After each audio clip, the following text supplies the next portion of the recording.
Good morning dear students. आज हम कक्षा 9वीं विषय हिंदी क्षितिज भाग 1 का साखियां नामक पाठ पढ़ेंगे, जिसकी रचना या कवि है कबीर दास जी। इससे पहले हम लोगों ने पद्य चौथा पढ़े थे। पखा पखी के कारणे सब जग रहा भुलान, निष्पक होय के हरि भजय सोई संत सुजान। आइए आज हम जो है नेक्स्ट जो है, हिंदू मुआ राम कही मुसलमान खुदाई, कहे कबीर सो जीविता जो दुहु के निकट न जाई।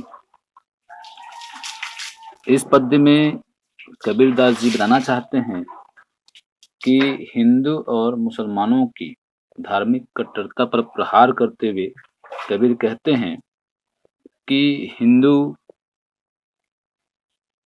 अपने हिंदू धर्म को श्रेष्ठ मानकर राम राम जपते हुए मृत्यु को प्राप्त हो गए। वहीं मुसलमान जो है खुदा खुदा का पुकार कर जीवन समाप्त कर लेते हैं। कहे कबीर सो जीविता, अर्थात कबीर दास जी कहते हैं दोनों ने राम और खुदा के चक्कर में अपने जीवन को व्यर्थ ही कर लिया और कुछ भी हासिल न कर सके। कवि उसी व्यक्ति का जीना जो है सार्थक मानता है जो राम और खुदा के चक्कर से ऊपर उठकर, जो दुहु के निकट न जाए, है ना, दोनों से ऊपर उठकर जो है ना भक्ति करता है, अर्थात खुदा की भक्ति करता है, ईश्वर की भक्ति करता है और अमरता को प्राप्त कर लेता है। और जो हिंदू मुआ, अर्थात कहने का मतलब जो राम राम रहीम रहीम या खुदा खुदा जब तक दोनों आपस में अपना जीवन जो है नष्ट कर देते हैं।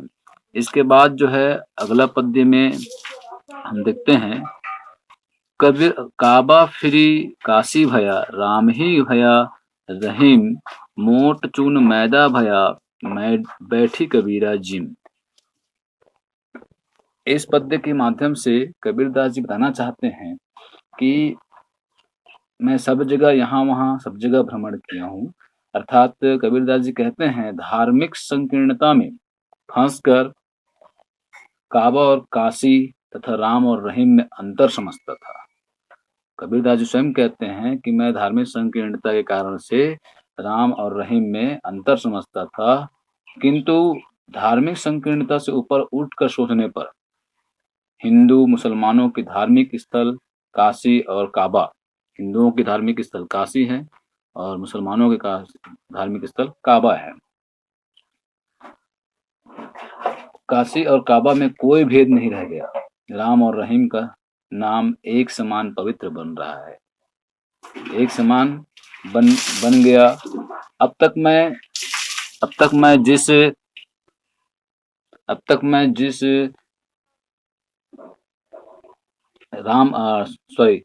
मैं जिसे मोटा आटा अर्थात खाने के अयोग्य समझता था, मोटा आटा अर्थात यहाँ लिखा मोट चून मैदा भया, मोटा आटा अर्थात खाने के अयोग्य समझता था, वही मोटा आटा अब मैदे के समान बिल्कुल बारीक बन गया है और मैं उसे खाते हुए आनंद उठा रहा हूँ। बैठी कबीरा जी, अर्थात खाते हुए मैं उसे आनंद उठा रहा हूँ, ये कबीर दास जी कहते हैं।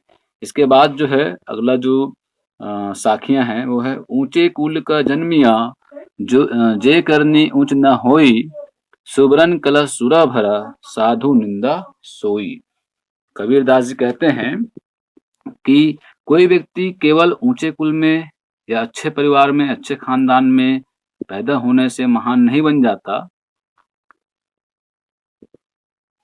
बल्कि इसके लिए उसे अच्छा कर्म भी करना आवश्यक है।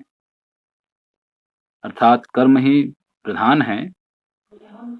अर्थात व्यक्ति सिर्फ ऊंचे कुल में जन्म लेने से नहीं, बल्कि अपने कर्मों से या अपने अच्छे कर्मों से महान बनता है। ठीक उसी प्रकार जैसे सोने जैसे अत्यंत मूल्यवान धातु, यहाँ लिखा है सुबरन सुवर्ण कलश सूरा भरा, अर्थात सोने जैसे अत्यंत मूल्यवान धातु से बने पात्र में भी यदि शराब भर दी जाए तो भी साधु सज्जन उस पात्र की निंदा ही करते हैं, अर्थात उसकी जो है निंदा ही करते हैं। अर्थात स्वर्ण पात्र में शराब भरने के कारण वह पात्र निंदनीय बन जाता है।